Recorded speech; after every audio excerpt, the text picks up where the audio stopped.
Hey, greetings. This is Fred in Alaska. Want to thank all the new subscribers for joining us here. I appreciate your time to join us and listen to what's going on. And check out the website, subarcticalaskasasquatch.com, interactive map, what have you. Today I want to share with you something that was shared from Joseph. Now, Joseph's family has a cabin on the Nushagak River. If I gave the exact location, it would be real easy because everyone back home knows whose cabins are where or whatever. We'll just leave it a cabin on the Nushagak. So this experience happened to Joseph back when he was in his early 20s, and he's roughly my age, so you know, it was back in the 90s and what have you.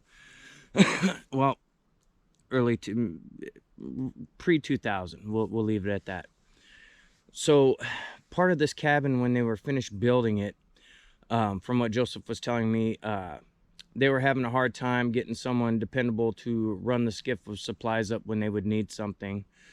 And so inadvertently he ended up there alone at some point. Now, when he ended up there alone, he knew he was going to overnight by himself. He had gun for bear and all that stuff, was not concerned at all. This place did not have windows yet. So as the evening progressed, he got done cooking on a cook stove. He, you know, cached all the food in a safe place to where the bears wouldn't be attracted to come inside the cabin and what have you. Now, as he explained it to me, and thank you for being patient, Joseph. I appreciate your patience on this, getting this out. He did everything right as far as bear aware and everything. You know, made sure that what he had in the cabin wouldn't attract any bears. So as the night went on, he started hearing a weird howl. It sounded like an imitation wolf howl. Way off in the distance, he said. It sounded like it was miles and miles away, but it was just real loud. And it was concerning to him because he was there alone and he was worried about wolves. And I mean, fair enough. You know, you hear a wolf howling, it's going to get your attention regardless. So he sits out on the little steps in front of this cabin that they're working on, and he's got his rifle with him. He's not really concerned. He's enjoying a cigarette and just, you know, as it's getting into dusk. And this is about roughly this time of year that this happened, early fall. As you could see here in Alaska, everything's turning yellow. I'll give you an example as soon as I'm done with sharing this. I'll give you a little sweep of what it looks like. Anyway, so he's sitting there and he's enjoying the cigarette, and he starts hearing that howling again, but this time it's real nearby. Like he said, he would have guessed less than 200 yards away. Now, where this particular cabin sits is on the west side of the Nushagak River, and it backs up to trees, and the riverbank is roughly about 40 feet from the front of this cabin. And it's a little bit of a cut bank. He has to go down a little further to shore up the skiff and whatnot when they go there. So as he's contemplating what he's gonna do, he gets nervous. He feels like he's being watched, and he kind of hears something moving, but he can't. It's getting dusk, man, and this time of year when it starts getting dark, you ain't seeing squat out in the trees like this. I mean, even with the bright light, things can easily just evade you. So he tucks back inside, and since there's no windows, he figured, you know, I'll smoke a cigarette out one of these open windows. It's well vented. You know, he didn't want to disrespect who he was, you know, helping build a cabin and whatnot. So he sits there, and as time goes on, he notices that it got dead quiet. There's no more howling. There's no more nothing. He said it sounded like he was in a big glass dome, according to his words, not mine, of just quietness, like everything was muffled. And then he hears the howling again, but this time it sounded like it was directly off the back side of the cabin, where there was no windows, any openings or whatever. So instantly he was on point. He had the rifle out the window. He was looking around real quick for his flashlight. He got the flashlight. He's got the rifle. He's looking around, sees nothing. It goes dead quiet. Now, he backs up, gets into a corner to where he can see all 3 windows. They're well above what he figured a wolf could jump in, because they're about 4 or 5 feet off the ground. So as he's sitting there and he's contemplating, he's nervous, so he's smoking a cigarette, and he ends up lighting up the it was a Coleman lantern. He ends up lighting that and then hangs it up on a hook and is sitting there, and he's contemplating, you know, if the wolves come in or whatever, I'll shoot a wolf. Screw that, I'm not gonna be food to anything. So as Joseph's sitting there, he's kind of got this little pallet on the floor with some of a duffel bag and a sleeping bag and stuff, and he's just overwhelmingly nervous, but he can't pinpoint why he's feeling so nervous. So he's sitting there, and he knows that the wolves are too short for him to just easily, from his vantage point and tucked in the back corner of this place, to look out the windows. It's just physically impossible. So periodically he would take his flashlight and his rifle, and he would look out and check every opening, because he didn't want to be wolf food, basically. Well, he done that a few times, and it's gotten down into pitch black. Now, this lantern was identical to the type, white gas, you pump it up, and it just horrible hissing sound. I hate those things. I can't stand them. But he was relating, he had to do the same thing of pumping it up, and when he was pumping it, he said it was dying down, so he knew he had to pump it pretty quick. So he got up, he stood up, and he's pumping away, and as he's pumping, it's getting lighter and lighter, and so he tightens back down the screw, and he turns, and he catches a glimmer of eye shine out of the corner of his eye from the window about 5 feet off to his right.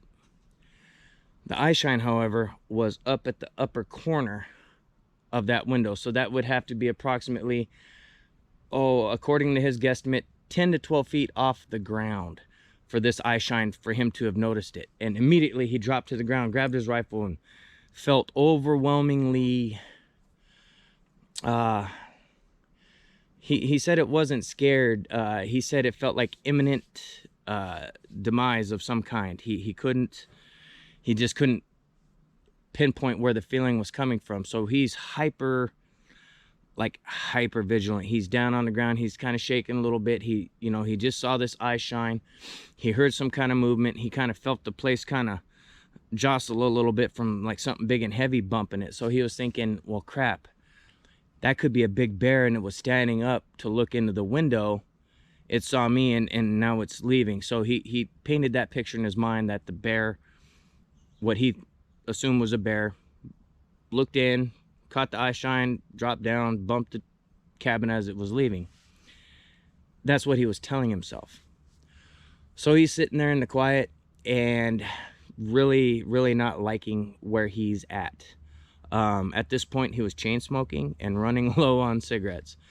Just from stress, he was lighting one with the other, and he kept getting the sense of being watched. And, from his vantage point, he can easily see these openings, the windows without the windows in place, just the rough openings, but he can't look at all of them at the same time. So if his attention is verted to the right, he can't fully see the one off to the left, but he could still kind of see the one in front of him, the little smaller one next to the door. So as he's kind of just juggling back and forth with which way do I look, his attention's cast towards this one on the right hand side, and he keeps kind of leaning up, pushing up, kind of looking over the seal to see if anything's looking in or whatever. And as he was sitting back down, he catches a glimmer out of his left eye from the window off to his left, and he looks, and he sees 2 eyes looking back at him just above the windowsill. And he said it was pitch black, real big, thick ridge, brow ridge, and the eyes were like, I've explained before, like translucent black marbles, and eye shine, just a pinpoint eye shine coming off of them. Immediately when he makes eye contact, it drops below the window, and he hears shuffling going to the back side of the cabin. Immediately he knew it wasn't a bear. It had no snout. It was right up against the windowsill, so he saw, basically from here up. He said it was mostly gray with the black eyes and the black hair. That's the best description he had of it, because that's all he saw. Now, immediately he jumps up and he's got the rifle pointed at the window, yelling, "Hey, it ain't funny. You're gonna get shot. You don't mess with people out in the woods. We have guns. You're gonna get shot." And there's not a sound. So he's walking over to the window that's off to his left, kind of keeping his firearm like that, kind of, at the ready. And he hears movement behind him, directly behind him out the other window where he originally saw the eye shine. So he turns, expecting to really not see anything, but he sees a big black body just move. He couldn't make it out. It was too dark, but he saw a hair covered body of something move in front of that window that took up almost the whole window. And this was a approximately 4 foot by 5 foot opening, something along those lines. So immediately he felt his just heart pounding in his chest, just like, holy shit, So he goes and sits down in the middle of the room, and he's very emotional at this point. He said that he wasn't a religious guy. He never actually prayed or anything, so he was doing little rudimentary prayers. God, protect me, God, please get me out of this, and things of this nature. And as he was saying these prayers, he said he felt a little sense of relief, but as he stopped the prayers he was saying, because he felt a calming peace come over him, he said all of a sudden there was just this boom, boom, boom, boom, sounded like something was trying to break the whole cabin in on him. Now, the log cabins are very, very sturdy structures, typically. He said it was shaking like bombs going off nearby, just shaking everything, and it was just pounding on the wall. And so immediately he's back to praying. And as he starts praying, he remembers, well, maybe I should pray to Jesus, right?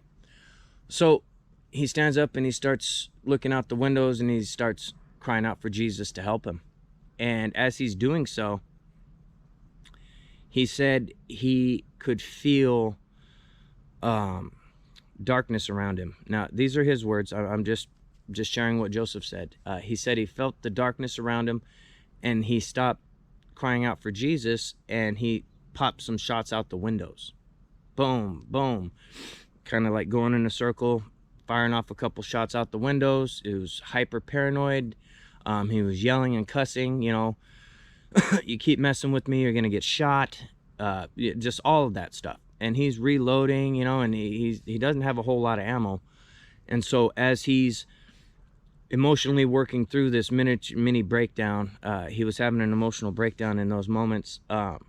He ended up back on his knees in the center of this floor with the window he originally saw, the eye shine out higher up, off to his left-hand side now, and the other window off to his right, and there was a small window behind him. So the lamp's in front of him. Where his cubby was right over here off to his left in the corner. And so basically his perspective's different. He's looking this direction because the banging came from that side, and he wanted to have clear lines of fire. And he's back on his knees contemplating, what the hell am I gonna do? And he kind of leans forward, and he's getting back into prayer, and all of a sudden he's hit with something in the back, and it was a small rock, and it got his attention. He turned around and saw darkness move from that small window, and now he's feeling toyed with. So he gets back up, goes over by the lamp, brings the lamp down, and shuts it off. Now, he still has his flashlight, but he shut off the lamp. He felt that he was a bright beacon in darkness. He wanted to be in the darkness and, maybe have the flashlight ready and catch something out the windows. So as he's doing that, he's literally shaking. He said he wasn't sure if he got all sweaty or if he wet himself, or he didn't know for sure. He assumes he wet himself from the fear. As he was sitting there, now with his back against the wall with the lamp above him that he had shut off, he can't see anything. It's dark, so his eyes are acclimating to the darkness. And as the light dims down and he's acclimating, he can hear movement out both sides of the window, but it's not right up on the window. It's at a little bit of a distance away that he's hearing these noises. As he's progressing with his breakdown, basically, he was, you know, mentally he was really shook, shaking hard. He just didn't know what to do with himself, and he could hear, he guesstimated probably 20 feet out the window off to his right hand side, he could hear mimicking of his sobbing from a few minutes earlier. Something was mimicking him, and he said it sounded like himself, but it was mimicking his sobbing when he was down on his knees, when he was just getting back into prayer. And so he immediately heard that, and he got upset. He got so upset that he immediately stood up and fired at what out the window he assumed, but he ended up shooting the window sill, because he couldn't see. It was it was so dark he couldn't have acclimated his sight. Boom! So the wood kind of splinters from the window sill, and he hears a screaming off in the distance. That was, he said, it was a mix of the imitation wolf howl and a woman being murdered. And he said that was further off to the right outside of the window where that scream came from. And when he shot, that scream happened, and behind him in the window that would have been off to his left, he heard kind of like a scampering kind of noise, like something was messing around within the windowsill. So he turned around, and of course he couldn't see anything. He turned on his flashlight, saw nothing. He backs up to the wall, sits back down, and continues to pray. But this time when he's praying to Jesus directly to help him. And he said, no sooner than he said, you know, Lord, forgive me, you know, and goes through his prayer, whatever he was getting right with Jesus. He said immediately, once that prayer was done, he could hear noises of things moving away from the cabin. I asked him if he felt like, you know, maybe, you know, do you think it was the praying directly that had caused them to leave? He said, well, I suspect there was at least two, and he firmly believes that directly praying to Jesus had stopped whatever was happening there. And that's, he didn't sleep the rest of the night, of course. He ran out of cigarettes not too long after that, but he said he was at peace, and he was able to at least sit back and relax. His appetite came back. He was able to finally eat something, and he basically sat there. He did not take a nap until the following morning when the sunlight was up. He crashed out for a couple hours until the supplies and you know, the rest of his family showed up. And that happened, you know, I mean, it's been a minute, pre-2000, but that whole area, you know, has those kind of things happen. But this is the first where someone has shared with me them directly praying to Jesus had caused whatever was going on to stop. So there's something to it. But again, check out the website. Dave does great work over there. Thanks to Dave the tech guy.